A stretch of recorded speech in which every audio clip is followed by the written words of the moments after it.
sekarang ya. Ini ya. Ya. Jadi ini sudah dapat dilihat ya tampilannya ya. Jadi ini saya sarikan ya. Saya ambil dari satu pengalaman, yang kedua dari pedoman ya. Kita mulai saja, nanti mungkin kalau ada pertanyaan silakan langsung bertanya ya. Oke ya. Jadi terhadap ini proses pembuatan tesis ya, itu sebenarnya ada lima tahap dalam penyusunan tesis yang harus ditempuh mahasiswa ya. Yang satu, pengajuan judul tesis untuk penerbitan SK pembimbing ya. Ini ada sudah mengajukan judul tesis ya. Tapi biasanya judul tesis memang nanti di akhir semester 1 SK-nya baru ada ya. Kemudian ada yang tanya, Pak, proposal itu yang di tugas metodologi penelitian itu sudah diminta ya. Jadi itu tugas kuliah metodologi penelitian ya, bukan tugas proposal tesis juga ya. Jadi itu sebagai sarana untuk latihan ya, membuat proposal tesis ya, bukan dijadikan satu, bukan beda. Sehingga nanti tugas untuk metodologi penelitian itu maksudnya nanti Anda latihan membuat proposal tesis ya, membuat metode langkah-langkah penelitian gitu ya, kemudian menyusun langkah-langkah di bab metode dan sebagainya gitu ya. Kemudian yang tahap kedua adalah pembuatan proposal tesis ya, dengan pembimbingan oleh dosen pembimbing tesis ya. Kemudian sebenarnya baru pengambilan mata kuliah seminar proposal tesis, karena yang reguler itu seminar proposal tesis itu di semester 3 ya. Itu aja sampai akhir seminar proposal ini ada yang belum jadi ya. Jadi kalau Anda belum ya normal gitu ya. Yang akhir semester 3 aja ada yang belum jadi ya, malah yang saya pembimbingnya itu masalahnya nggak pernah bimbingan ya. Jadi bukan dosennya yang dikejar-kejar mahasiswa, saya ngejar-kejar mahasiswa itu malah sangat pasif gitu ya. Setelah pengambilan mata kuliah seminar proposal tesis, itu pelaksanaan penelitian tesis atau penyusunan laporan tesis, kemudian pengajuan ujian akhir ya. Ini kalau ini di semester 1, ini di semester 1-2 ya. Kemudian ini di semester 2-3, seminar proposal itu dulu pernah diajukan di semester antara itu, semester 2 habis, semester 3 proposal, kemudian semester 3-4 pelaksanaan ya. Kemudian proposal tesis ya. Proposal tesis terdiri dari judul tesis dan 3 bab, yaitu judul saya kasih titik-titik ya. Kemudian bab 1, bab 2, bab 3. Kenapa judul saya 2 titik-titik? Judul itu sebenarnya munculnya setelah bab 1 selesai. Ya. Judul itu normalnya ketika bab 1 selesai, sehingga kalau Anda mengajukan judul yang kemarin itu kan berdasarkan feeling saja ya. Berdasarkan feeling atau berdasarkan pengalaman atau berdasarkan ini nanti dimasalahkan jadi misalnya seperti itu. Ya nanti kita lihat dulu bahwa judul itu bisa berubah ketika kita sampai di bab 4 misalnya ya. Bab 1 kita buat judul ya. Pendahuluan kita buat latar belakang dan sebagainya ya, akhirnya muncul rumusan masalah dan sebagainya ya. Dan bab 2 itu nanti kajian pustakanya ya. Kajian pustaka itu ada 2 nanti ya, bagian teori dan bagian penelitian yang relevan. Kemudian ada kerangka pikir, kemudian pertanyaan penelitian atau hipotesis ya. Kemudian yang ketiga adalah metode penelitian ya. Jadi kalau kita lihat misalnya dari pendahuluan nanti lempar ke judul ya, dari judul itu nanti bisa diketahui pakai metode apa ya. Jadi kalau misalnya ada pengaruh ya, pengaruh berarti nanti itu adalah bisa penelitian korelasi, bisa penelitian eksperimen gitu ya. Kalau misalnya evaluasi pelaksanaan sesuatu, itu berarti nanti metodenya penelitian evaluasi ya kan? Kalau misalnya ada penelitian faktor-faktor yang menghambat proses pembelajaran online atau daring di sekolah itu ya, itu berarti penelitian bisa survei atau penelitian studi kasus ya. Nah, studi kasus itu maksudnya dipilih kasus kecil, kita lihat dulu banyak sekolah itu yang paling berhasil mana toh, nah yaitu yang kita lihat ya, sekolah lain mungkin tidak ya. Atau kita pilih 3, yang berhasil siapa, yang tengah-tengah siapa, yang gagal total siapa. Nah, itu nanti bisa menjadi masukan. Yang berhasil itu karena ini, ya. Jadi best practice-nya ini. Yang setengah-setengah karena ini, ya. Yang gagal total karena apa, gitu ya. Itu. Ya. Jadi nanti yang Anda buat di proposal tesis itu adalah judul, kemudian bab 1, bab 2, bab 3. Ya. Kemudian ke judul tesis ya. Judul tesis itu bersifat aktual, original, dan inovatif ya. Sehingga nanti Anda dapat menilai judul Anda tadi itu aktual enggak ya. Original enggak, inovatif enggak ya. Jadi misalnya judul-judul yang tiap tahun ada ya. Tiap tahun ada itu diajukan semua mahasiswa gitu ya. Nah, itu berarti kurang inovatif ya. Karena apa sudah ada gitu ya. Kemudian original itu maksudnya apa? Original itu maksudnya memang masalah itu ada. Ya. Jadi makanya kita minta Anda untuk mengikuti webinar dengan praktisi di industri itu nanti Anda bisa melihat masalah-masalah yang original yang ada sekarang. Ya. Jadi jangan sampai Anda membuat latar belakang masalah judulnya ada, ketika kita cari di sumber datanya ternyata masalah yang kita masalahkan itu tidak ada, gitu ya. Tidak ada masalah, misalnya. Ya. Jadi, misalnya apa? Di data statistik mengatakan bahwa pengangguran terbesar adalah siswa SMK. Loh, berapa persen tuh kok terbesar itu? 9% sampai 10% ya. Apakah 90% itu jelek, ya? Kan bagus, ya. Jadi kalau Anda skor 100, skornya 90 itu kan sudah bagus ya, nilainya sudah A gitu ya.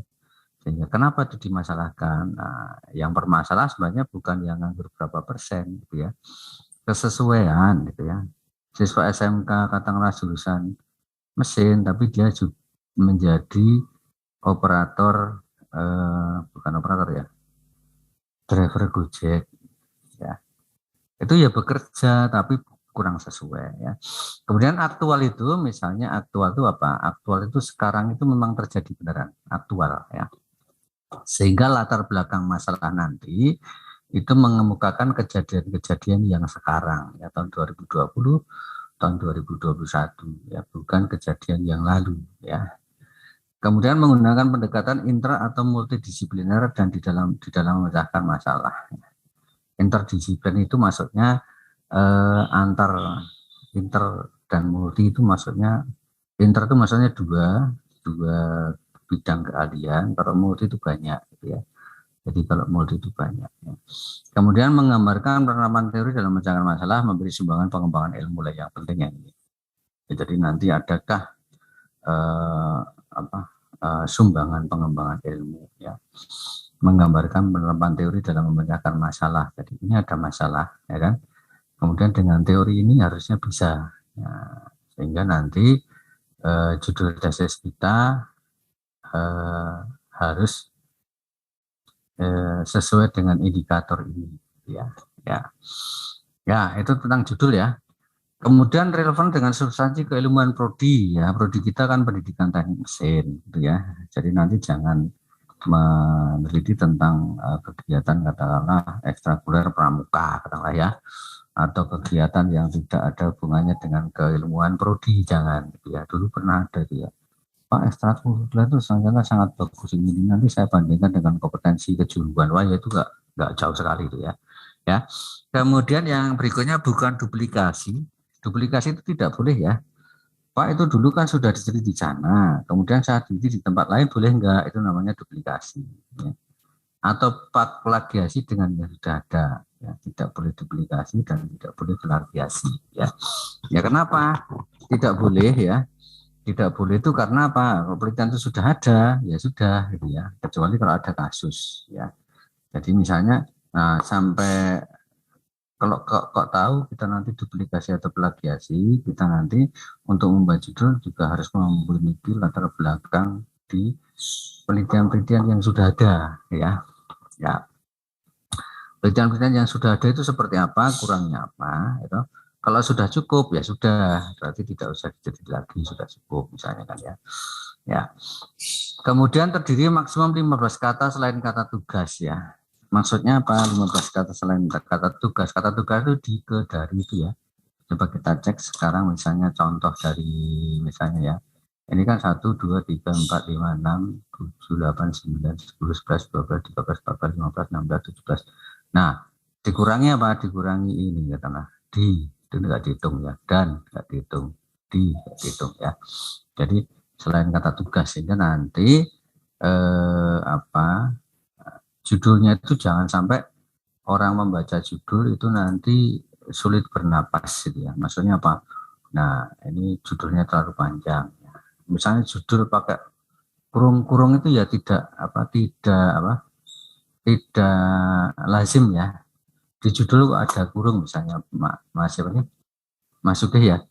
Judul jangan ada kurung ya. Judul ya kata-kata yang lugas ya. Jadi apa yang akan dicapai itu langsung dikatakan di sini. Bisa jadi mungkin nanti alamat SMK ini nggak usah gitu ya, supaya pendek itu ya. Sehingga nanti nunjuknya ini di mana? Nah, nunjuknya itu nanti di bab 3 seperti itu atau di batasan penelitian gitu ya.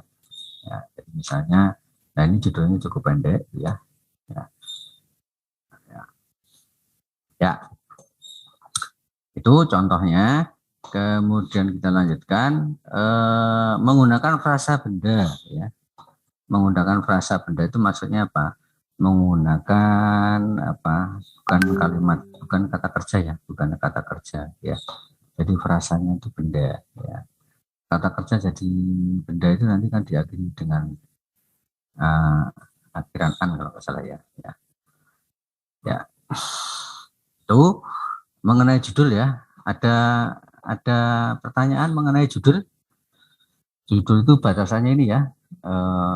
Ini Artualogina, pendekatan intermulti, menggambarkan penerapan teori, memberi sebuah pengembangan ilmu, relevan dengan substansi, bukan duplikasi progresi, maksimum 15 kata, kemudian menggunakan frasa benda. Nanti mungkin Anda bisa Anda sendiri. Silakan kalau ada pertanyaan.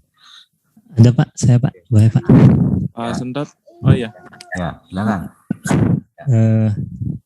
Ini Pak, kalau judul itu kan kadang ada singkatan Pak ya.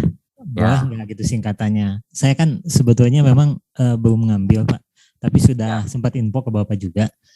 Yang membahas mengenai pangkat uji LSP P1. Nah, LSP P1 itu boleh disingkat nggak Pak di judulnya atau mesti lembaga sertifikasi profesi pihak 1? Itu aja Pak, terima kasih.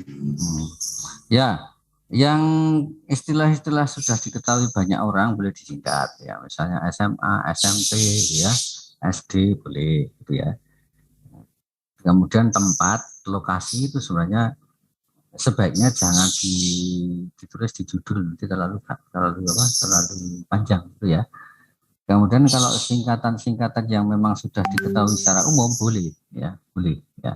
Jadi misalnya tadi LSPP1. LSPP1 itu yang tahu cuma kita loh ya. LSP ya. LSPP1 ya, LSP, Lembaga Sertifikasi Profesi. Ya, LSP gitu saja, nanti perkara P1, P2, P3-nya nanti masuk di bab 1 di batasan penelitian atau di bab 3 gitu ya. Jadi yang judul itu judul besar tetapi menggambarkan suatu variabel ya. Jadi variabel itu variabelnya setara atau tidak, atau variabelnya katakanlah jenis datanya ya sama atau tidak, itu nanti bisa terlihat dari kata kerja yang digunakan gitu ya, sehingga nanti boleh menggunakan judul itu ada singkatan ya, tapi singkatannya sudah umum diketahui ya kan. Kemudian nanti karena dulu kalau tidak dibatasi ada yang judul itu sampai 3 baris ya. Judul 3 baris itu nanti kan wah ya, suatu kalimat yang sangat amat panjang gitu ya. Jadi misalnya yang kita kemukakan nanti ada yang agak panjang dan bisa diringkas ya, silahkan diringkas gitu ya. Itu ya Pak Tatang. Ya baik Pak. Oke, siapa lagi tadi Pak, siapa? Saya Pak. Ya Pak Sugih, silakan. Ya terkait tadi proposal saya Pak, itu gimana Pak? Saya belum mengambil mata kuliah proposal tesis. Oh belum ya. Iya. Ya, nggak apa-apa nanti judul ya, ya nanti judul itu perlu dilihat lagi karena kadang-kadang itu tadi saya kemukakan bahwa judul ini kita baru sampai judul ya Mas ya, baru sampai membahas judul itu seperti ini, gitu ya. Baik Pak. Ya Baik. belum proposal ya, sehingga nanti kita bisa menentukan kalimat yang digunakan pada judul ya satu gitu ya. Kemudian nanti jangan sampai salah istilah misalnya, jangan istilah ya. Jadi itu ya. Mas Sugi ya. Tadi sudah saya lihat itu Mas Sugi mengungkapkan tentang yang ini ya, tentang yang apa tadi? Perbedaan hasil belajar siswa gitu ya. Nah itu ya. Iya benar Pak. Pembelajaran media audiovisual online dan itu hampir sama dengan yang Mas siapa tadi ya. Nah, ini hasilnya kita sudah tahu sebenarnya ya. Hasilnya tidak tahu. Kalau pembelajaran produktif itu memang nggak mungkin untuk pembelajaran produktif itu ya. Ya itu misalnya ya. Jadi ada tanda kurung, kemudian ada istilah asing itu nanti dihindari gitu ya. Dihindari. Jadi di judul itu ya pakai aja bahasa Indonesia ya jadi misalnya ini Pak Sugeng menggunakan contoh ya sebentar saya share ya, mungkin yang lainnya juga lihat ini ya. Jadi perbandingan hasil belajar siswa ini ya menggunakan media pembelajaran audiovisual kurung daring. Nah ini yang jadi pertanyaan, apakah media pembelajaran audiovisual itu daring gitu ya? Daring itu maksudnya apa Pak? Daring itu melalui ini Pak, media. Media apa? Media secara penjelasannya maupun berupa video maupun yang lain Pak. Daring itu kan istilahnya online ya? Iya. Daring itu dalam jaringan Mas, bukan pembelajaran audiovisual ya. Ini media pembelajaran audiovisual kurung daring. Nah ini kan berarti yang dikurung dengan yang ini kan beda. Ya.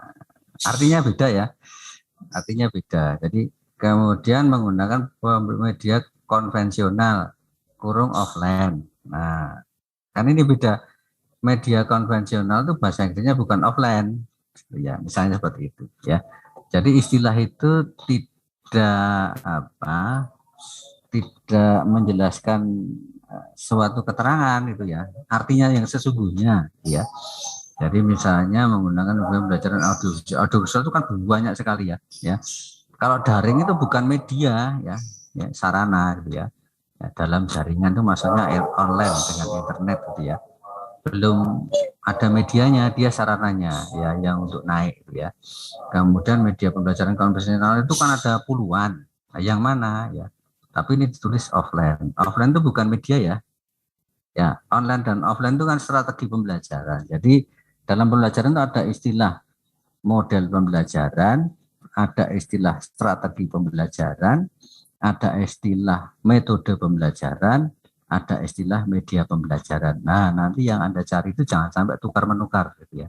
Jangan sampai itu ditukar-tukarkan gitu ya.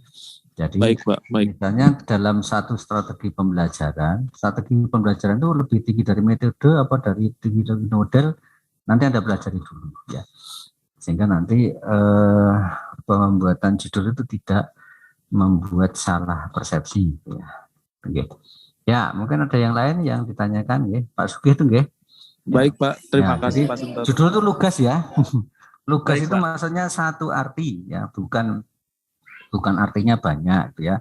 Satu arti dan dua arti misalnya apa? Misalnya gini, siswa dapat mengoperasikan mesin bubut. Ya, itu artinya bisa tunggal ya. Tetapi kalau siswa bisa mengoperasikan mesin bubut itu agak repot itu, bisa itu ya. Tadi dapat, kemudian bisa, gitu. Nanti jadi kacau kalau itu ditransit ke bahasa Inggris ya. Karena kalau dapat itu bahasa Inggrisnya can, kalau bisa itu poison, racun gitu ya. Nah, sehingga nanti jangan-jangan saya membaca hasil translate bahasa Inggrisnya mahasiswa itu yang menggunakan kata-kata yang seperti itu, wah kacau balau Pak, kacau balau. Sehingga nanti jangan sampai nanti salah di situ ya. Jadi kata kalimat-kalimat yang di penulisan karya ilmiah itu hendaknya tidak berarti ganda ya. Maksudnya apa yang kita sepakati di bidang kita yaitu ya. Ya, ada pertanyaan lain mungkin? Cukup Pak. Ya cukup ya. Kita lanjutkan ke ya. Silakan. Ya. Pak, tadi disampaikan oleh Bapak bahwa kalau judul itu jangan panjang-panjang sampai 3 baris. Ya. Nah, itu judul saya kalau saya tulis normal huruf 12 dan New Roman itu sampai 4 baris, Pak. Itu karena ada LSP itu kalau disingkat ya pendek, tapi kalau namun tidak semua orang tahu kepanjangan LSP, Pak. Ya. LSP itu lembaga sertifikasi profesi. Kalau di bidang kita itu semua tahu kalau di bidang kita ya. Tapi kalau orang bahasa daerah, kemudian orang olahraga mungkin kurang tahu ya. Tetapi istilah itu sudah bisa digunakan nggak apa-apa. Nanti perlu dijelaskan di bab 1 ya. Jadi LSP itu berarti kalau ditulis huruf besar semua kan LSP itu berarti kan singkatan suatu apa yang artinya ada gitu ya. Ya. Itu ya Pak Rifan ya. Oke. Ya Pak, terima kasih Pak. Oke. Kita lanjutkan ya sekarang yang bab 1 yang sangat penting gitu ya. Tadi judul ya. Normalnya judul itu muncul setelah kita punya latar belakang atau kita punya apa? Punya latar belakang masalah gitu ya. Masalah ini kemudian muncul judul gitu ya. Masalah itu muncul judul ya. Jadi judul itu bukan kok saya ingin mencoba sesuatu bukan ya. Harus ada latar belakangnya gitu ya. Jadi sama dengan polisi itu dia mencari pencuri itu, dicari runtutannya itu, kenapa mencurinya, gitu ya, bukan hanya pidananya ya. Nanti kalau kenapa mencurinya, untuk apa dan sebagainya itu nanti jatuhnya di hakim itu nanti kan beda, gitu ya. Jadi nanti bukan hanya peristiwanya, ya, bukan hanya judulnya, tetapi nanti latar belakang masalahnya itu apa, itu yang sangat penting ya. Jadi suatu penelitian itu 50% kerja kita itu di bab 1 ya. 50% kerja di bab 1. Bab 1 bagian latar belakang masalah itu amat sangat berat sekali ya. Kenapa? Begitu latar belakang masalah kita nggak kuat dan sebagainya, pembaca itu mau membaca ke belakang itu sudah males ya, udah ditutup langsung. Enggak ini ya. Jadi itu ya. Ya, ini sekarang kita ke ini ya, ke bagian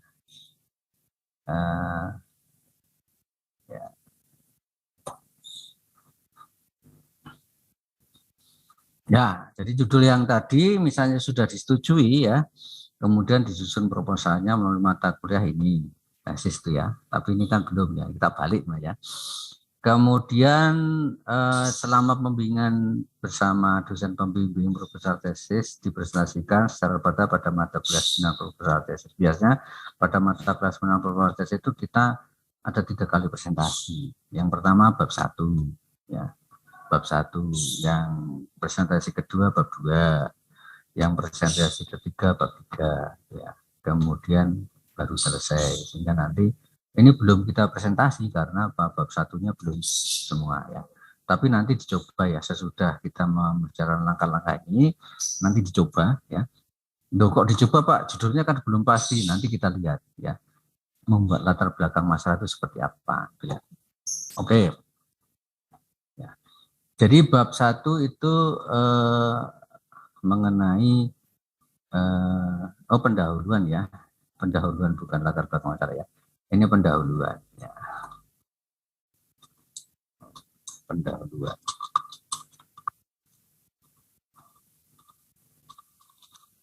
Ya. Bab pendahuluan itu ya memuat latar belakang masalah, identifikasi masalah, pembatasan masalah, rumusan masalah, tujuan penelitian dan manfaat penelitian ya. Sehingga sebenarnya pokoknya penelitian itu di bab 1 pada latar belakang masalah. Kenapa? Nah, latar belakang masalah itu nanti kita mengemukakan adanya kesenjangan-kesenjangan ya. Kesenjangan itu maksudnya apa? Kesenjangan itu maksudnya yang seharusnya ada, yang seharusnya terjadi tetapi tidak terjadi ya. Misalnya apa? Contoh yang terjadi setahun yang lalu ya, atau 2 tahun yang lalu ya. Seharusnya kelulusan siswa SMK itu berdasarkan uji kompetensi teori dan praktek. Tetapi pada tahun itu tidak ada uji kompetensi teori dan praktek. Ya, itu ya. Jadi contoh itu kesenjangan itu. Seharusnya seharusnya ujian, tapi tidak, tetap lulus itu ya. Sehingga nanti itu. Kemudian pada bab ini data statistik yang relevan dapat disajikan untuk mendukung argumen pentingnya penelitian yang dilakukan. Misalnya apa? Data statistik dari Kemendikbud, data statistik dari Dinas Pendidikan, data statistik dari BPS ya, data statistik dari Kementerian Perindustrian, data statistik dari Kementerian Tenaga Kerja dan sebagainya kita cari ya. Sebagai apa? Sebagai argumen pentingnya penelitian dilakukan. Ya, misalnya masalahnya Pak Tatang ya. Ya, menurut BNSP gitu ya. Seharusnya semua tenaga kerja itu kan bersertifikat. Itu ya Pak Tatang ya. Seharusnya ya. Seharusnya semua bersertifikat seharusnya, oke ya. Tetapi kenyataannya ya hanya sekian persen yang bersertifikat. Nah, itu namanya apa? Kesenjangan. Berarti masalah. Yang masalah mana? Nah, yang belum ini itu bagaimana? Itu kan ya.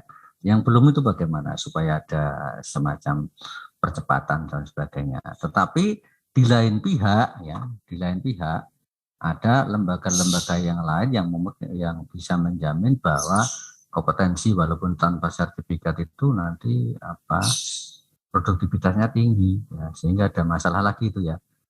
Katanya sertifikat kompetensi itu menjamin efektivitas efisien, tetapi yang tidak juga efektif dan efisien ya, misalnya seperti itu ya. Nanti apa yang terjadi ya. Kemudian apa penelitian pengembangan, misalnya ada yang tadi mengembangkan suatu model ya, atau modul ya, perlu dijelaskan dengan rinci apa yang akan dikembangkan dan spesifikasi produknya. Apa yang dikembangkan itu nanti harus mengemukakan yang ada sekarang ya. Jadi misalnya tadi mengembangkan media pembelajaran berbasis Android ya untuk ini. Berarti Anda harus mencari semua media pembelajaran Android yang ada di Android itu, mungkin sampai puluhan atau ratusan. Yang kurang itu apa? Jangan sampai Anda membuatnya lebih jelek daripada yang paling jelek gitu ya. Yang kurang apa? Oh, yang kurang ininya. Ya. Kalau yang kurang ininya, berarti nanti Anda boleh dikatakan pengembangan gitu ya. Jadi seperti itu ya. Jadi pengembangan yang ada itu dulu diawali dari menilai yang sudah ada, ya, menilai yang sudah ada, ya. Contohnya yang paling ada di dunia industri kenal ya. Dulu yang namanya sepeda motor itu warnanya cuma satu, ya, yang merah semua, ya. Kemudian ada yang berpikir dalam dua warna, ya. Ternyata yang dikasih warna satu, pengguna itu selalu mengasih warna lain, gitu, ya, dibedakan. Akhirnya industrinya ikut. Ya, warnanya ditambah gitu kan ya. Tetapi ketika warnanya ditambah itu ya malah user itu bingung lagi, dijadikan satu warna lagi ya, misalnya. Nah, itu nanti spesifikasi produk apa yang dikembangkan itu harus dikemukakan. Apa yang ada itu ini yang perlu ditambah itu ini. Ya, misalnya seperti itu ya. Kemudian ada kutipan pendapat dan pengertian dapat ditulis pada bab ini. Teori atau konsep yang lebih detail ditulis pada bab 2. Jadi ini yang kutipan pendapat pengertian ditulis sebagai dasar untuk menguatkan pentingnya penelitian. Ya. Itu yang di mana? Di sini ya, di pendahuluan ini ya. Ya, lah bagian latar belakang itu isinya apa nanti? Menjelaskan alasan-alasan rasional yang melandasi pentingnya penelitian tersebut dilakukan. Untuk membuat alasan nasional perlu diungkapkan kesenjangan antara kenyataan ya, yang terjadi dengan kenyataan yang diharapkan, gitu ya. Ya. Alasan rasional perlu diungkapkan kesenjangan antara kenyataan yang terjadi dibandingkan dengan kenyataan yang diharapkan atau kesenjangan antar teori yang ada. Ya, ini ya. Jadi ini yang paling inti gitu ya, sehingga tidak bisa di latar belakang masalah itu kita paragraf-paragrafnya itu buatan kita sendiri, nggak bisa. Ya. Jadi misalnya apa? Ya. Obat A itu bisa menyembuhkan sakit panas. Ya. Berarti di belakangnya harus ada ini, harus ada dukungan ya, dukungan fakta atau penelitian untuk memperkuat penelitian dilakukan nanti ya. Penelitian Pak A mengatakan ini, penelitian Pak B ini, Pak C ini, sehingga memang itu bisa. Tetapi pada kenyataannya nanti ada ya, kenyataannya seperti apa ya. Kenyataannya A, B, C, D itu nanti dilihat dari data ya. Misalnya apa? Ya, sekarang menjadi suatu hal yang repot ini misalnya. Yang repot itu apa? Yang dikeluhkan lembaga LSPP 1 itu apa Pak Tatang? Ya, LSPP 1 mengeluarkan sertifikat, itu kan ya, gitu? Sertifikat kompetensi, gitu kan ya. Tetapi apakah sertifikat kompetensi itu diakui oleh industri? Ya, tanya seperti itu, nah, ya kan? Diakui enggak? Belum Pak. Nah belum. Nah itu berarti apa? Harapannya LSPP 1, harapannya ya.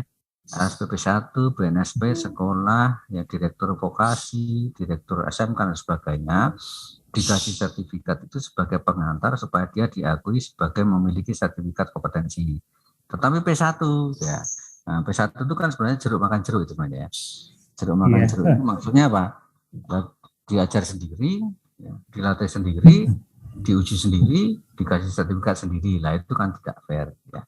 Yang namanya uji itu kan bukan kita latihan naik motor sendiri, kemudian diuji teman kita sendiri, kemudian dikasih SIM teman kita sendiri, kan nggak bisa ya. Ya, kita latihan nyopir dengan lembaga yang apa, training sopir, ya kan. Kemudian sertifikatnya dikeluarkan pihak lain. Untuk mencari SIM-nya ya dikeluarkan oleh polisi ya. Ya, jadi itu bukan jeruk makan jeruk ya. Jadi walaupun kita latihannya bagus sekali, kalau ujian kompetensi nggak lulus ya sudah, tidak bisa ya, dikatakan belum kompeten ya. Itu misalnya. Jadi nanti alasan rasional itu banyak ya. Ya banyak. Kemudian nanti kesenjangan itu banyak juga ya. Misalnya apa? Bisa dicari yang seharusnya ya, kenyataan yang terjadi, kenyataan yang diharapkan itu bisa dari kurikulum ya, bisa dari undang-undang, bisa dari keputusan menteri, ya kan, bisa dari peraturan menteri, bisa dari standar kompetensi, ya kan, bisa dari dan sebagainya, ya. Ya itu yang diharapkan ya. Harapannya misalnya seperti ini, pelaksanaan uji kompetensi diharapkan dapat meningkatkan kesiapan kerja siswa. Ya, makanya diadakan itu. Tetapi kenyataannya itu tadi ya tetap diuji lagi ya. Karena apa ya, tidak percaya ya, diuji lagi. Karena apa? Kebutuhan itu sangat banyak variasinya, jadi perlu dikemukakan sehingga memang ada kesenjangan ya. Jadi masalah itu adalah tadi ya, yang perlu dipegang ya. Masalah itu adalah antara yang seharusnya dengan yang terjadi itu ada perbedaan ya. Misalnya seharusnya kita makan sehari 3 kali ya kan, tetapi kenyataannya makannya sekali ya, berarti yang 2 itu masalah ya. Tetapi kalau misalnya kita harusnya sehari makan 3 kali, kemudian makannya juga 3 kali, tidak ada masalah. Loh kan bisa dimasalahkan Pak, makanannya enak kok tidak. Tadi kan perkara jumlah, ya kan. Kalau perkara kualitas tidak, misalnya seperti itu ya. Ya, kemudian kecuali tadi kita memiliki undang-undang ya, yang diharapkan ya, peraturan menteri ya, surat edaran menteri dan sebagainya ya, dinas ya, data ujian nasional ya, data uji kompetensi dan sebagainya, itu kan yang seharusnya ya kan. Nah, yang terjadi itu data ya, bisa dari fakta dari lapangan ya, sehingga apa? Sehingga Anda perlu mencari fakta-fakta di tempat yang untuk penelitian nanti. Memangnya penelitian itu yang kita laksanakan itu ada nggak masalah di situ ya? Ya, kita kira Nah, kita kira lulusan SMK itu langsung siap kerja. Iya, menurut kurikulum ya. Menurut dokumen-dokumen peraturan menteri ya. Tetapi di lapangan ya tidak. Nah, itu kita tanyakan di sana. Kita tanyakan di lapangan. Mungkin bisa wawancara dengan industri atau sebenarnya yang dinamakan siswa siap kerja itu apa menurut mereka. Kan beda dengan menurut kurikulum ya, beda. Itu kita tanyakan ya. Jadi harus dari fakta di lapangan ya harus berdasarkan sumber yang dipercaya ya, bukan dari blog, dari WordPress itu tidak bisa dipercaya ya, tidak bisa dipercaya ya. Yang dipercaya itu adalah dari sumber-sumber primer ya. Primer itu yang sebenarnya ya. Jadi dikatakan suatu saksi itu adalah yang melihat langsung. Yang katanya itu tidak dapat dipercaya ya. Ya, ini latar belakang masalah ya. Mungkin perlu semacam, sebentar saya cek ya. Mungkin saya ada semacam contoh dari kakak kelas ya. Bentar.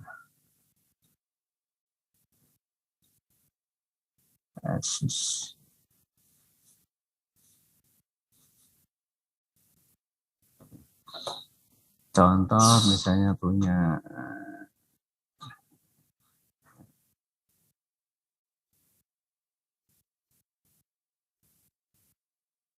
ini ya, saya buka sebentar ya. Nah, bentar. Contoh saja, tapi tidak di copy ya. Ya, ini misalnya pengembangan model pembelajaran inquiry based learning untuk meningkatkan keterampilan abad 21 ya, misalnya contohnya. Ini saya buka di bagian ini ya, bagian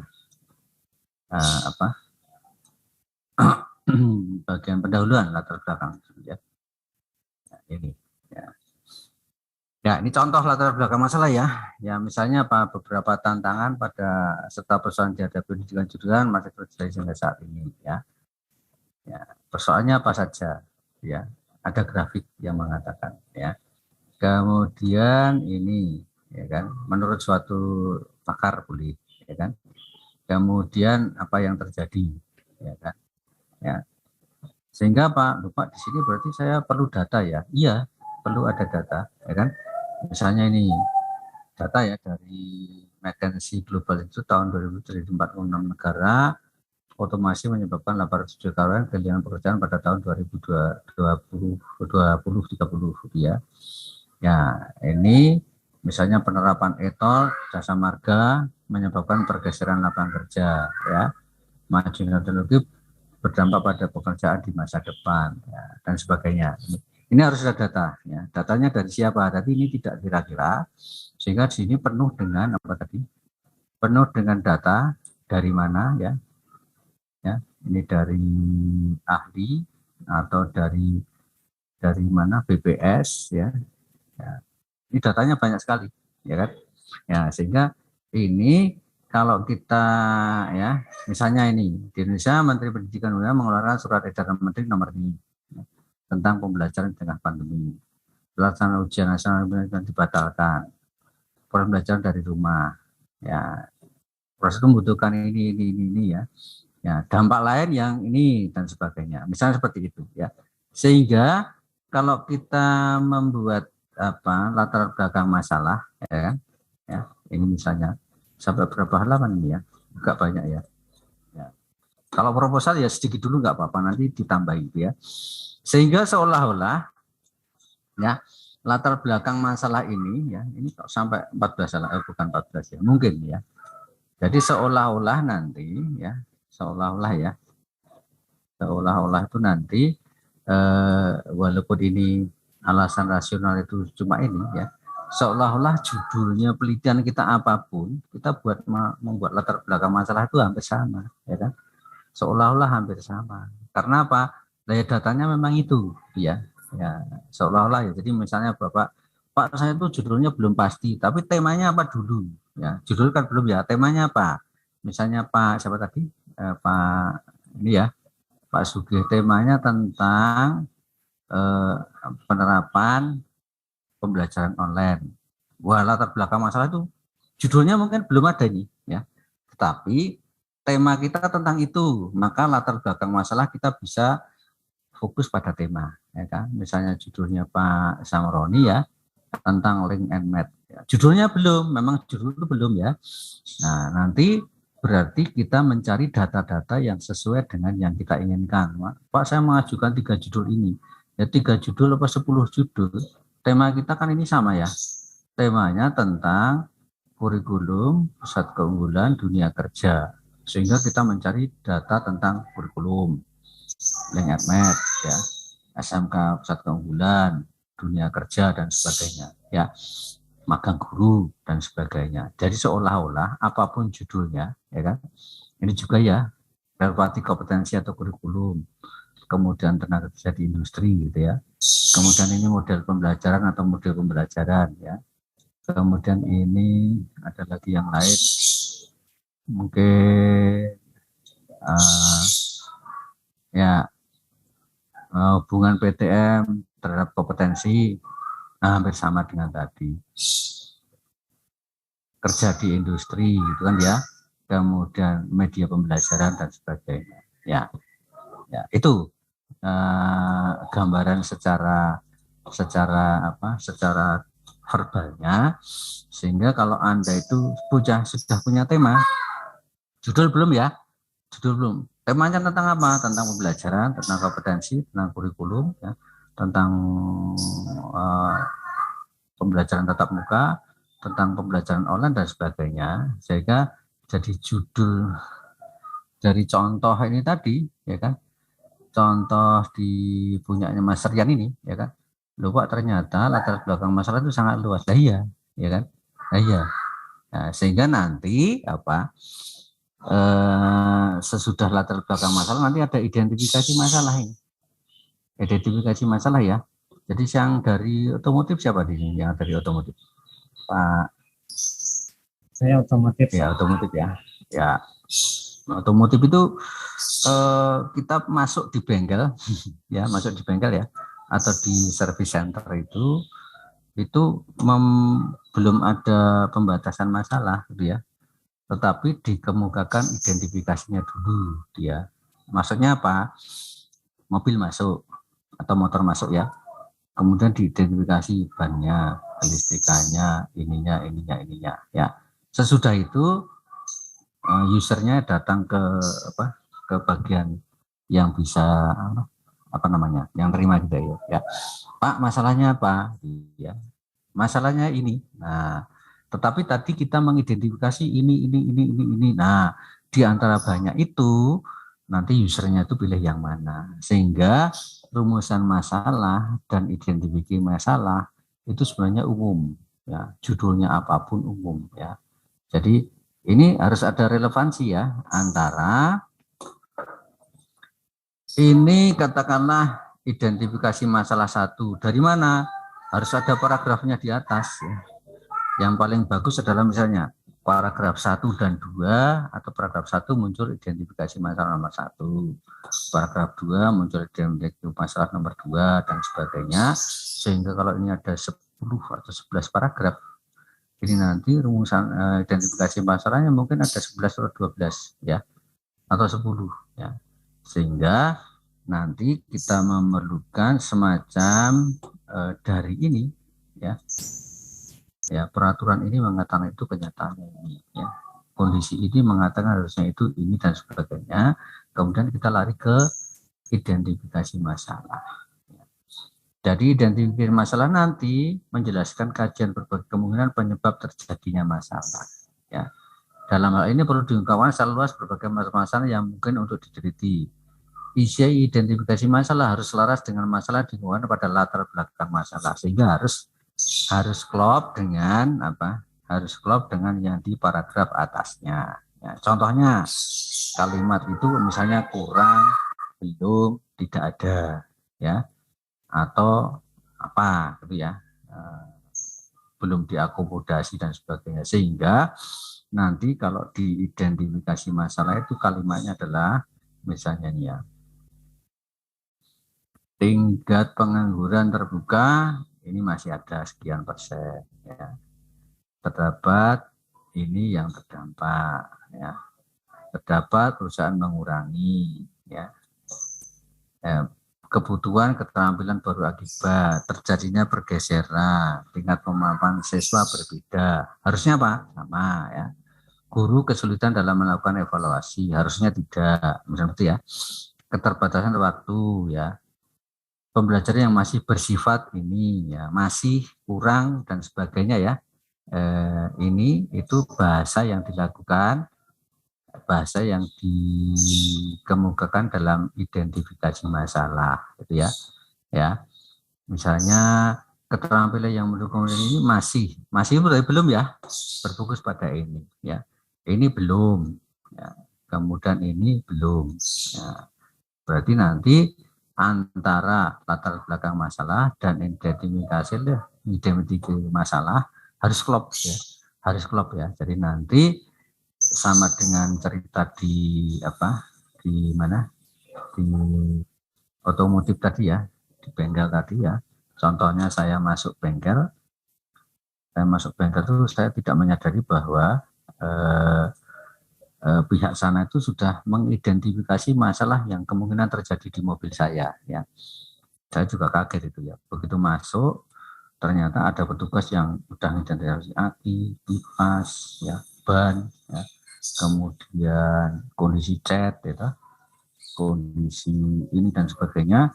Ketika saya masuk, Pak, mobil Anda itu ada masalah ini, banyak sekarang 1,5 harusnya 4 ya. Kiri dan kanan beda, ada goresan cat di mana-mana, terutama di sini, di bawah juga ini, gitu.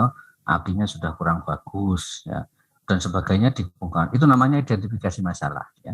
Jadi identifikasi masalah itu masalahnya ada yang di tadi, ya.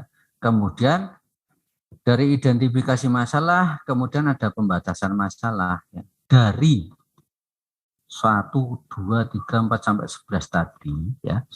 Kita batasi, kita mau nanti yang mana ya. Oh, dari identifikasi masalah yang tadi saya nomor 246. Kenapa gitu ya? Karena sesuai dengan tujuan SMK ini dan tuntutan Indonesia ini. Dengan harapan kalau masalah 246 itu saya selesaikan, masalah 1, 3, 5, 7, 11 juga selesai ya.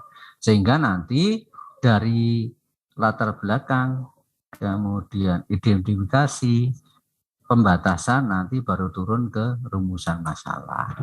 Rumusan masalahnya apa? Ya, bisa pakai kalimatnya diawali dengan harus kalimatannya ya. Diawali dengan 5W dan 1H. W itu what, when, why, which, where ya, hanya how ya. Tapi yang biasa untuk kalimatannya biasanya bagaimana dan mengapa gitu ya. Nah, apakah itu agak rendah ya? Apakah ya? Tapi misalnya apakah ada perbedaan? Jawabannya cuma beda. Ya, tetapi kalau mengapa ada perbedaan? Pertanyaan berikutnya ya. Bagaimana penerapan ini terhadap ini? Oke ya. Mengapa ini itu gitu ya? Apakah ada gitu ya. Jadi rumusan masalah sebenarnya normalnya sesudah rumusan masalah itu jadi baru ke judul normalnya ya. Sehingga tadi kalau kita lihat dari sini ya, bab 1 itu yang latar belakang itu luas ya, banyak yang kita kemukakan sehingga seolah-olah judulnya apapun latar belakang masalahnya sesuai dengan fokus kita. Jadi kita tidak mungkin mengajukan judul dulu, fokusnya apa penelitiannya gitu ya. Nah, baru buat latar belakang masalah, fakta-fakta di lapangan, kemudian muncul identifikasi, kemudian muncul pembatasan, baru rumusan masalah. Itu yang yang harus dilakukan ya. Jadi contoh yang tadi misalnya ini identifikasi masalah, kemudian pembatasan berdasarkan identifikasi masalah dan sebagainya. Jika dipetakan pada nomor ini ya. Ya, karena mungkin masih bisa dijangkau dan itu sesuai dengan kebijakan yang ada, sehingga penelitian ini untuk ini ya dibatasi di SMK misalnya, dibatasi di sekolah atau di kabupaten dan sebagainya, sehingga baru muncul rumusan masalah ini. Ya. Jadi rumusan masalah nanti ini bisa kemudian lari ke mana? Judul ya.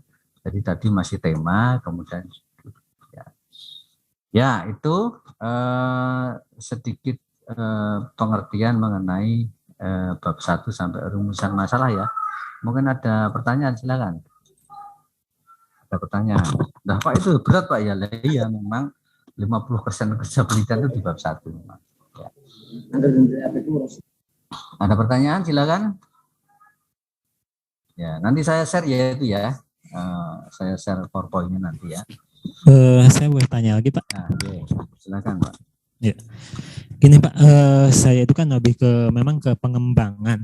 Tadi yang Bapak jelaskan bahwa di bab 1 kan masih ada pengkajian yang lebih spesifik ya untuk pengembangan ini. Ya. Kebetulan saya mengambil lebih ke perangkat uji kompetensi di LSP yang ada di SMK.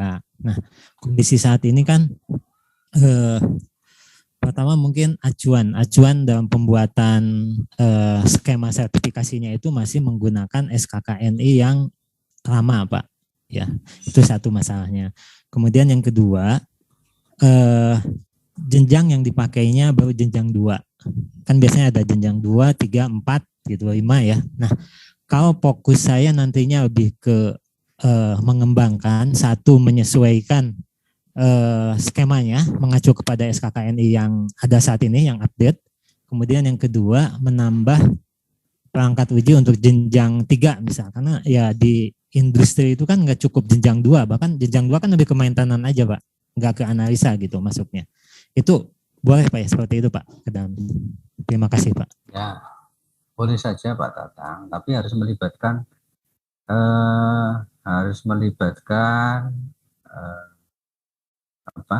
pihak-pihak yang mempunyai otoritas tentang itu ya, harus melibatkan sana. Jadi bukan kita buat sendiri, kita pakai sendiri, sehingga nanti ada semacam prosedurnya itu, ada semacam diskusi terfokus ya, atau fokus group discussion ya. Sehingga nanti mungkin Pak Tatang dengan asesor yang lain atau dari bidang, dari industri diundang bersama-sama untuk kita mengembangkan ini. Karena itu tidak mungkin dikembangkan satu orang ya.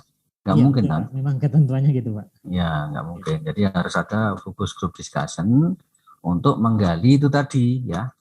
Jadi standar kompetensi itu sebenarnya yang berlaku standar kompetensi yang sudah ditetapkan atau standar kompetensi kerja. Kan ada dua acuan ya. Jadi ini diuji berdasarkan apa? Berdasarkan SKKNI atau berdasarkan standar kompetensi kerja, ya kan? Kalau menurut yang ideal sebenarnya standar kompetensi itu ya kompetensi kerja itu. Kompetensi kerja itu maksudnya yang ada di lapangan sekarang, gitu ya. Mungkin yang SKKN itu kan dilaksanakan atau dibuat berapa tahun yang lalu ya. Mungkin ada yang kadang-kadang kita baca istilahnya ya lucu-lucu ya.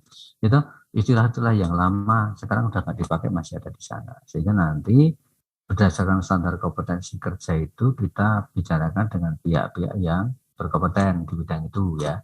Jadi tidak diputuskan sendiri sehingga nanti seolah-olah ada dokumen akademik untuk membuat itu, seolah-olah ya, mungkin dari Astra ya, mungkin dari supervisor yang terlibat di sana ya, mungkin dari pengguna ya, dari siapa nanti bisa diwakili mungkin 6 atau 7 orang atau 8 orang sudah cukup gitu ya.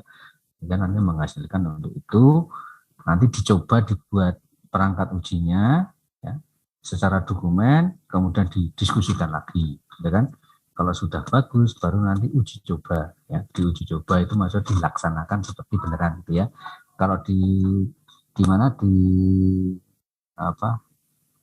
pelatihan asesor itu kan ada namanya role play ya, role play 1, role play 2, role play 3, nanti role play ada kekurangan, role play lagi ada kekurangan, namun sudah bagus, nanti mungkin dicobalah sekali, misalnya. Ya, itu Pak Tatang bisa ya?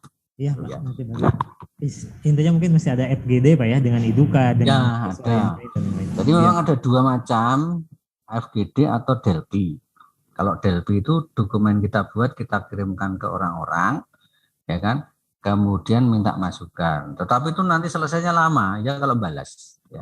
Kalau tidak ya, nah sekarang kan nge-zoom bisa ya, zoom bisa ya. Dulu kan repot itu ya. Ya kalau kita ngirimkan pendapat ke orang-orang, ini saya punya dokumen ini kurang apa, kita kembali ini kita revisi, ngirimkan lagi. Nanti kembali lagi, lama. Lebih baik diundang aja sehari selesai. Ya. Jadi saya kan Pak uji cobanya nanti bulan ketiga ya biasanya di SMK itu Pak, tahun 2022. Nanti ya intinya sebelum bulan itu mesti selesai gitu. Ya memang ya. Oke. Tapi penelitian seperti itu belum tentu berhasil loh Pak ya. Belum tentu berhasil. Pak, ya. Iya belum berhasil ya. Jadi sama dengan Bapak aja lihat HP itu yang Android itu ya, versi awal sampai versi 3 itu baru berhasil. Membutuhkan waktu sekitar 3 sampai 4 tahun itu ya. Berhasil, maksudnya berhasil diterima orang dan bisa dijual. Itu aja ada versi 4, 5, 6 sampai sekarang 10 dan sebagainya. Tetap belum berhasil gitu ya. Jadi nanti tetap ada keterbatasan ya, tetap ada keterbatasan sampai tahap mana gitu ya. Jadi kalau tesis ya bukan sampai berhasil 100% Pak. Jadi nanti sudah sampai tahap ini, itu buat laporan sudah bisa. Nanti pengembangan berikutnya kan di waktu berikutnya gitu ya. Ya, itu Pak Tatang ya. Oke, ada pertanyaan lagi mungkin? Ya. Jadi mulai sekarang Bapak-bapak sekalian yang ingin membuat proposal tadi yang pendahuluan di latar belakang masalah kumpulkan dulu ya kan. Fokus Bapak apa ya kan. Berarti misalnya tentang uji kompetensi. Berarti mencari sumber-sumber dari berbagai sumber ya. Kemudian kementerian, BNSP, tenaga kerja, Kemenaker, apa atau itu. Kita kumpulkan jadi satu ya. Berarti ini kita di folder komputer kita misalnya masalah uji kompetensi, kita jadikan satu folder, itu dokumennya banyak dari orang lain ya. Kemudian dari LSP ya, LSP apa toh nanti masuknya kita cari satu sumber. Nah kemudian dari yang banyak sumber itu kita ramu dengan kalimat kita sendiri, bukan copy paste Pak ya, bukan copy paste dari yang ada di internet itu bukan, kita ramu. Jadi misalnya kita ramu, oh ternyata untuk membuat A itu diperlukan BCD. Nah, B itu apa, C itu apa, D itu apa, berdasarkan sumber-sumber tadi yang pertama. Yang kedua juga dicari penelitian-penelitian yang relevan ya, dari jurnal-jurnal nasional apa jurnal internasional, mungkin butuh sampai 25 atau 30 jurnal bisa jadi ya. Sehingga nanti ya itu untuk apa? Untuk apa? Ternyata kita mempunyai bayangan penelitian itu dari jurnal-jurnal itu semua sudah diteliti. Berarti latar belakang masalah kita ubah ya. Kalau sudah diteliti ya. Tapi kalau sudah diteliti tapi masih kurang ya. Yang diteliti itu cuma A dan B, cuma B dan C. Oh saya sampai E. Ya seperti Pak Tatang tadi ya. Yang ada itu cuma 1, 2. Saya membuat 3 dan 4 itu namanya pengembangan ya. Sehingga nanti perlu dilakukan kajian penelitian yang relevan ringkas di pendahuluan itu ya. Jadi yang lebih detail nanti di bab 2. Yang di bab 1 adalah sebagai penguat untuk rasional penelitian yang kita lakukan. Itu ya. Jadi nanti kalau sudah sampai rumusan masalah itu sudah kerja beratnya sudah 40% Pak. Karena tujuan penelitian itu tinggal membalik kalimat di rumusan masalah itu ya. Jadi misalnya contoh tadi ya. Ya. Habis di sini sebentar. Ya. Ya, misalnya ya. Jadi sesudah rumusan masalah nanti ada tujuan penelitian. Tujuan penelitian menyatakan target yang akan dicapai melalui penelitian. Tujuan dirumuskan selaras mengacu pada rumusan masalah. Apabila rumusan masalah ada 3 ya, maka tujuan penelitian berjumlah 3 juga ya. Jadi jangan sampai rumusan masalahnya 4, tujuannya 3, atau rumusan masalahnya 2, tujuannya 4, lah itu tujuannya siapa, sehingga nanti perlu dicek lagi ya. Misalnya ini ada 1, 2, 3, 4 ya. Kemudian ini tujuan penelitiannya tinggal membalik kalimat ini saja, 1, 2, 3, 4. Tujuan 1 untuk rumusan masalah 1, tujuan 2 untuk rumusan masalah 3 ya. Nah, kemudian jangan kok di sini ingin mengetahui tujuannya. Mengetahui semua itu nanti dijawab tahu sudah selesai ya. Mengidentifikasi ya, merancang, menghasilkan model, mengevaluasi itu ya. Itu bahasanya, bukan kalau misalnya ingin mengetahui atau mengetahui. Kalau mengetahui itu kan baru level yang paling rendah ya. Jadi itu tujuan. Jadi tujuan itu selaras dengan rumusan masalah ya. Nomor 1 katakanlah keterampilan apa saja. Ya, berarti apa? Mengidentifikasi keterampilan ya. Kemudian apa saja yang dimiliki ya, mengidentifikasi ya. Kemudian bagaimana rancangan model, berarti nomor 3 adalah merancang model ya. Nomor 4 bagaimana model pelajaran efektif menghasilkan model, misalnya contoh itu ya. Ya, kemudian spesifikasi produk di sini dikemukakan kalau yang di pengembangan ya. Kalau yang di kuantitatif biasa ya langsung aja ke manfaat. Manfaat ada manfaat praktis, manfaat teoritis ya. Jadi di sini nanti kalau sudah sampai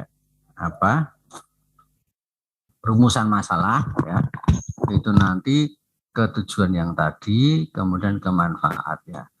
Manfaat penelitian itu menjelaskan hasil penelitian untuk kepentingan teoritis, kebijakan dan praktis ya.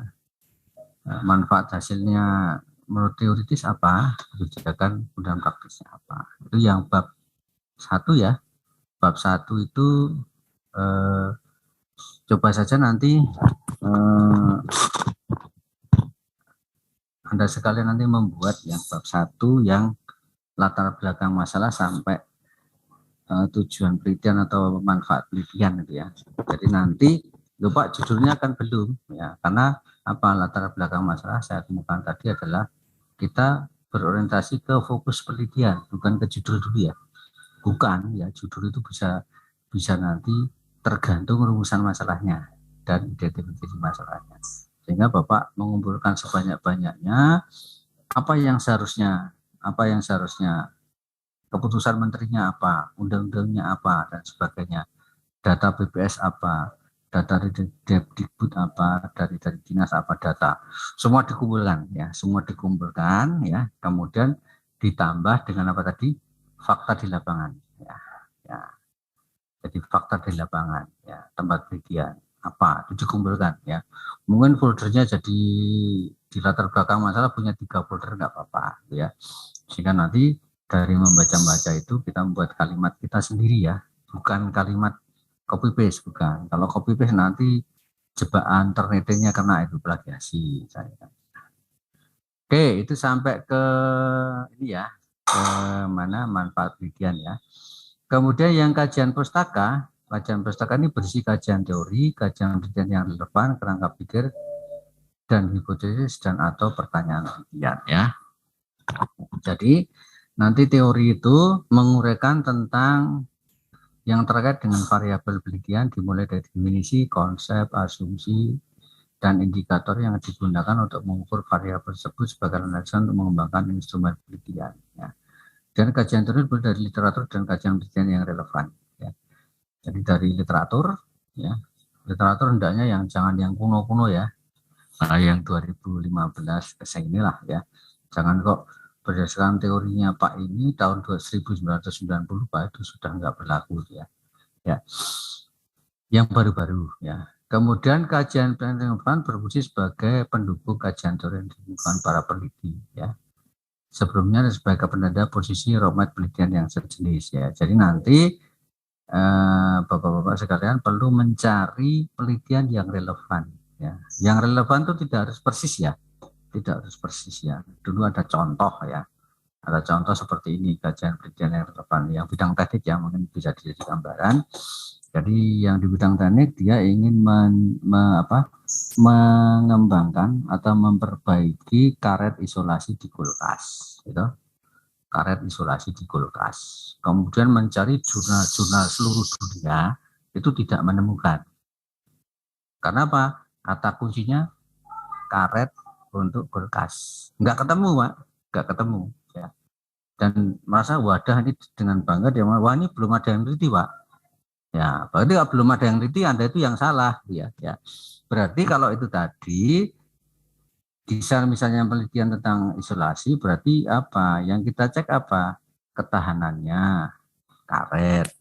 kelenturan karet, wah itu mungkin ratusan penelitian ada ya, keawetan pada suhu dingin, ya, ketahanan benturan, ya, kemudian elastisitas, lah itu nanti ketemu banyak, ya, sehingga nanti kalau Anda mencari penelitian yang relevan, itu ya, jangan terpaku pada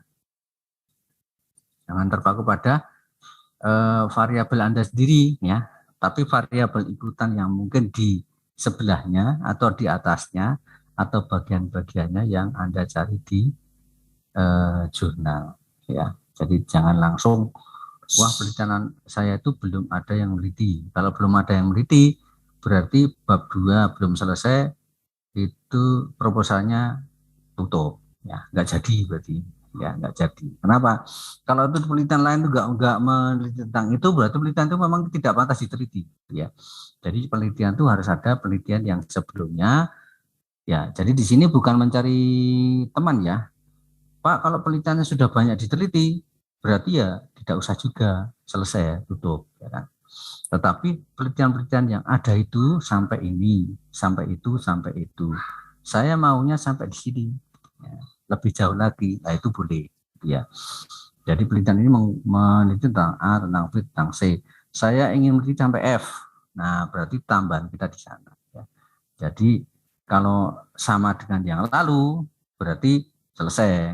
Karena tidak ada masalah yang dikemukakan nanti, tidak ada kerangka pikirnya, tidak ada hipotesis atau pertanyaannya, karena malah sudah dijawab, ya, sudah dijawab, misalnya seperti itu, ya. Kajian pustaka, ya. Tapi nanti ini sesudah bab 1 selesai, ya. Ya, kemudian kajian penelitian yang relevan disajikan secara narasi dengan menganalisis dan mensintesis hasil penelitian yang satu dengan hasil penelitian yang lain dan tidak boleh sekedar dipaparkan, ya. Di sini harus ada analisis dan harus ada sintesis, ya. Maksudnya analisis itu apa, Pak? Analisis itu maksudnya apa analisis? Jangan-jangan nanti kita kebalik, ya. Analisis itu apa analisis, Pak? Analisis adalah, sintesis adalah kebalikan itu saja, ya. Analisis itu bagaimana, Pak? Misalnya saya menganalisis pulpen ini. Maksudnya yang dianalisis itu apanya? Yang dianalisis adalah prosesnya, Pak. Gimana? Menganalisa. Ya, apa itu analisis? Bahannya mungkin, proses pembuatannya. Ya. Mungkin bentuknya, mungkin bahannya, mungkin isinya, mungkin bagian-bagiannya, itu analisis. Analisis itu satu dipecah-pecah. Bermacam. Ya, satu bermacam-macam, Pak. Ya. Jadi misalnya kita menganalisis HP, biasanya apa?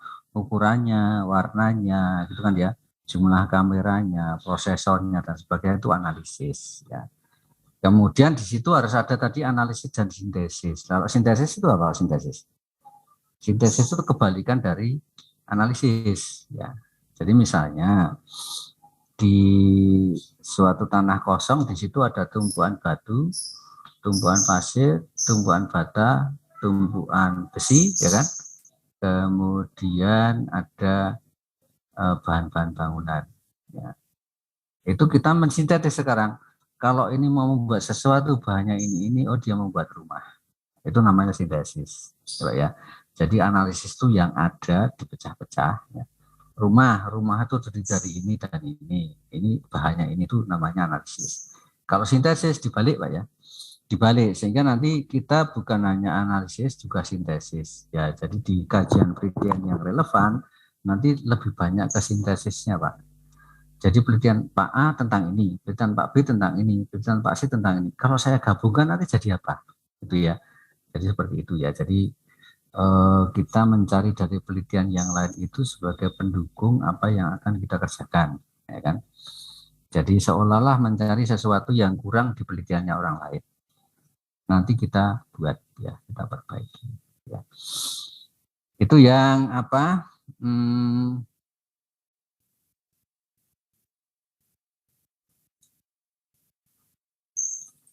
Ya. Kemudian ini ketutupan menunya, ya. Kemudian dari tadi sebentar, ya. Jadi dari penelitian yang relevan itu dinarasikan dengan analisis dan sintesis. Masalah analisis itu maksudnya apa? Satu penelitian atau dua penelitian kita pecah-pecah, atau beberapa penelitian kita simpulkan jadi satu. Kemudian ada kerangka pikir atau alur pikir. Itu berisi gambaran logis dan rasional tentang variabel penelitian dan hubungan antar variabel. Misalnya kita ada variabel nanti itu, ya kan? Ya. Kemudian kerangka pikir akan mengarahkan peneliti kepada perumusan hipotesis dan pengembangan instrumen. Jadi kalau penelitian kualitatif nanti ada istilahnya alur pikir. Ya. Kalau begini nanti berarti seperti itu. Kalau yang kuantitatif, A itu ada pengaruh terhadap B, C ada pengaruh terhadap B, E ada pengaruh terhadap B. Apakah tadi A, C, E itu ada pengaruhnya semua? Nah, kita teliti misalnya seperti itu ya. Jadi kalau di penelitian tesis biasanya variabelnya ya tidak satu terhadap satu Pak, bukan ya. 3 terhadap 1 lah misalnya ya. Pengaruh A, B, C terhadap D ya. Jangan pengaruh penerapan media A terhadap prestasi. Itu S1 ya kan. Jadi pengaruh ini dan ini terhadap itu. Ya, 3 ya. X-nya 3, Y-nya 1 gitu ya. Jangan satu nanti kembali ke skripsi lagi gitu ya. Jadi hendaknya nanti dari penelitian yang relevan itu nanti kita menggabungkan beberapa variabel yang mungkin berpengaruh terhadap tingkat kompetensi misalnya seperti itu ya. Jadi jangan hanya kalau kuantitatif ya, kalau kualitatif atau studi kasus atau penelitian evaluasi beda gitu ya. Tapi kalau kuantitatif asli ya jangan pengaruh penerapan A terhadap B, nah itu terlalu sederhana. Pengaruh penerapan A, B, C terhadap D, itu oke ya. Nah, itu nanti tergantung juga di mana, di apa kajian pustaka kita ya. Jadi kajian pustaka nanti mengarahkan kita pada pengembangan instrumennya ya. Jadi nanti yang namanya kompetensi itu apa? Kompetensi itu terdiri dari kompetensi KSA ya, kompetensi pengetahuan ya, keterampilan. KSA itu kompetensi keterampilan, sikap ya.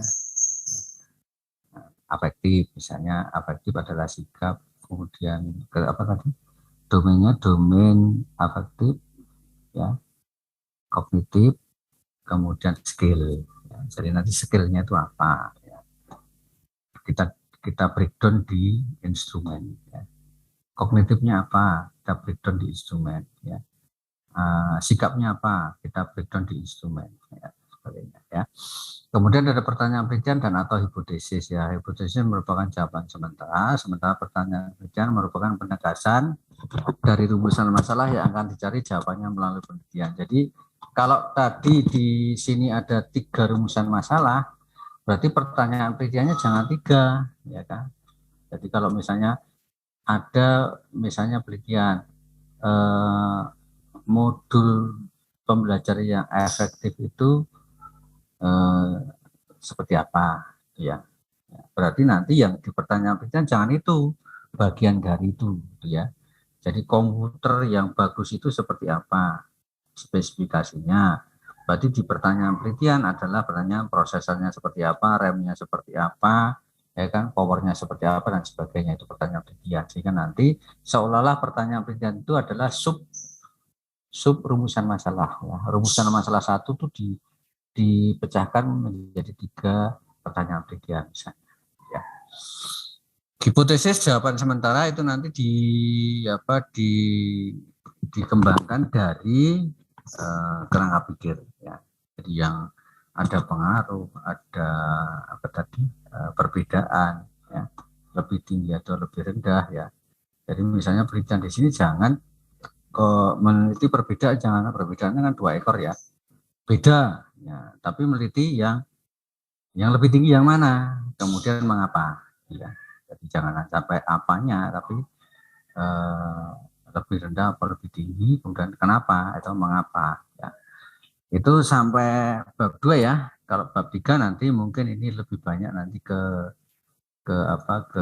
pembelajaran mata kuliah metode penelitian ya. Jadi nanti memuat pendekatan penelitian, jenis penelitian, tempat dan waktu penelitian, unit analisis atau subjek penelitian atau populasi dan sampel, teknik dan instrumen pengumpulan data, validitas nilai besar, keabsahan data, teknik analisis data, serta uji persyaratan yang lain. Ya. Jadi bagian ini tidak perlu teori atau definisi, tetapi berupa diskusi tentang kegiatan yang secara nyata akan dilakukan oleh peneliti selama penelitian. Kalau ini telah itu kalau sudah laporan. Kalau yang di mana, di proposal berarti yang akan dilakukan ya. Jadi di sini akan ya. Ya, jadi ketika kita mau mengadakan penelitian sudah tahu pakai metode apa, jenis penelitiannya apa ya, subjek yang ada di siapa, populasinya itu siapa, sampelnya siapa, kemudian instrumennya sudah punya ya, sehingga nanti ketika kita datang ke tempat penelitian semua sudah siap ya. Jadi jangan sampai Anda misalnya anak-anak minggu depan kita ulangan ya. Ketika gurunya datang belum membuat soal, nah, jadi masalah. Karena sudah membuat soal, sudah membuat rubrik, sudah membuat kolom penilaian sehingga nanti semuanya siap gitu ya. Ya, kemudian populasi, pengembangan instrumen itu nanti kita kerjakan sesudah bab 1, bab 2 itu selesai gitu ya. Ya. Mungkin ada pertanyaan, silakan.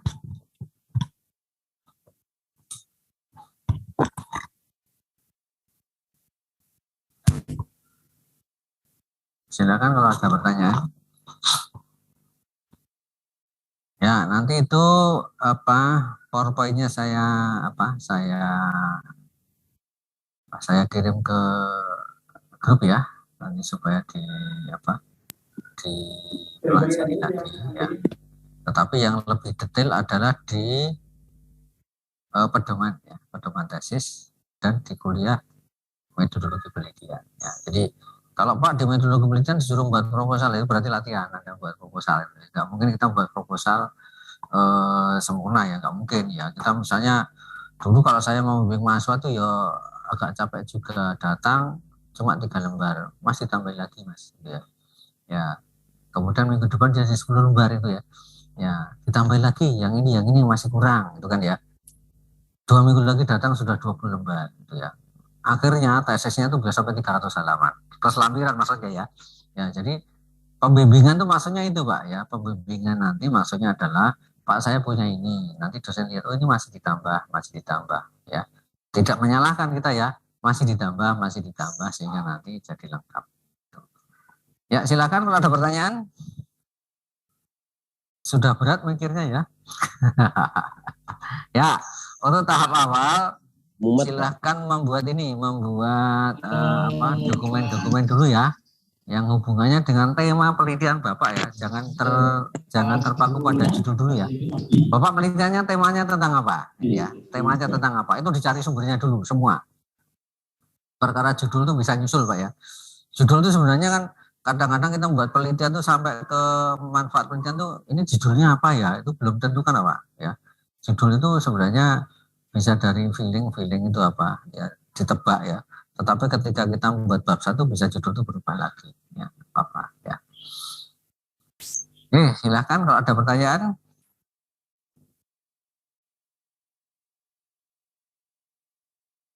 Sudah ya, saya kira nanti ini Bapak-bapak bisa menyusun dulu di bagian bab 1 ya, sampai manfaat penelitian dulu ya kan. Itu berdasarkan nanti dicari sumber-sumber berdasarkan tema penelitian yang misalnya Pak Tatang tentang kompetensi. Berarti membutuhkan data tentang standar kompetensi di mana-mana ya kan Pak. Kemudian standar tentang kurikulum itu kan ya. Kemudian standar tentang pengujian kompetensi ya.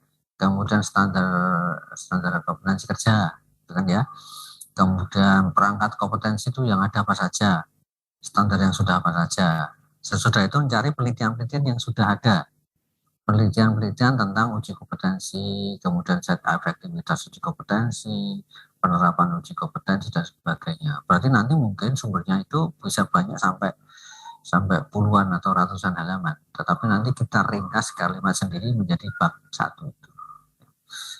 dan ditambah dengan data-data faktual dari lapangan ya, dari yang ada ya, dari yang ada. Kalau tadi itu yang seharusnya itu bisa undang-undang, bisa peraturan menteri, ya, bisa peraturan Menaker, ya. Peraturan Menaker mengatakan bahwa itu tadi ya, sertifikat kompetensi bisa diperoleh jika ini, kan ya. Kenyataannya, nah seperti itu ya. Tidak semua standar kompetensi ya, sudah ada lah ya, tidak ya. Kewalahan itu ya, LSP itu ya, LSP itu kewalahan, malah itu mungkin pengembangan standar kompetensi itu belakangan daripada industri ya. Ketinggalan lah ya. Ya, itu kemudian nanti kita ramu ke menjadi latar belakang, kemudian nanti identifikasi masalah, kemudian nanti pembatasan masalah, rumusan masalah. Nah, sampai rumusan masalah dulu Pak ya.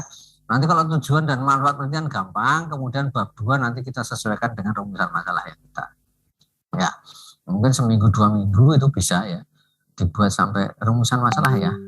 Jadi untuk apa? Untuk acuan kita mengembangkan ke bab berikutnya. Kalau sampai rumusan masalah belum ya nanti nggak bisa maju-maju. Judulnya bagaimana Pak? Judulnya jangan dulu. Nanti judul kan tergantung identifikasi masalah dan rumusan masalah gitu ya. Jadi temanya dulu enggak ya. Temanya tentang apa? Uji kompetensi ya. Judulnya nanti ya. Temanya yang Pak Samroni memang tentang misalnya tentang evaluasi pelaksanaan unggulan ya, SMA unggulan misalnya. Cari dulu sumber-sumbernya. Link and match. Ya, link and match misalnya ya. Ya. Dicari itu penelitian link and match itu tahun 2005 wah sangat banyak Pak. Ya. Link tapi tidak match sampai sekarang ya. Ya. Kemudian yang lain mungkin bisa di ya. Mas Arief, Pak Hakim, Pak Ahmad Hakim juga dan sebagainya. Ya, saya kira cukup sekian ini sudah jam. Nanti saya ini ya, PowerPoint-nya saya kirim ke grup ya untuk dipelajari. Mungkin seminggu 2 minggu nanti kita minta presentasi lah ya. Presentasi singkat sampai yang latar belakang sampai rumusan masalah ya. Semuanya ya ada 7 orang atau 8 orang. Kalau pembimbing nanti itu ya. Mohon maaf, saya kan belum ngambil ya. Jadi nanti di WA aja atau gimana Pak ya? Kirim bab satunya. Gak apa-apa ikut, gak apa-apa Pak. Bukan, nanti di WA aja mungkin ya ke Bapak ya. Oh iya. Bab satunya gitu. Atau via email ke Bapak. Ya. Baik Pak. Ya. Enggak, bab satunya belum dikirim dulu Pak, nanti dipresentasikan dulu baru kita apa. Oh iya. Baik Pak. Anda dulu aja. Ya, saya kira cukup sekian pertemuan kita ya. Semoga bermanfaat dan selamat bekerja ya. Ini mungkin sebentar lagi kan semesteran sudah selesai ya, sehingga nanti Bapak punya waktu luang gitu ya. Saya kira cukup sekian. Selamat pagi, selamat bekerja kembali.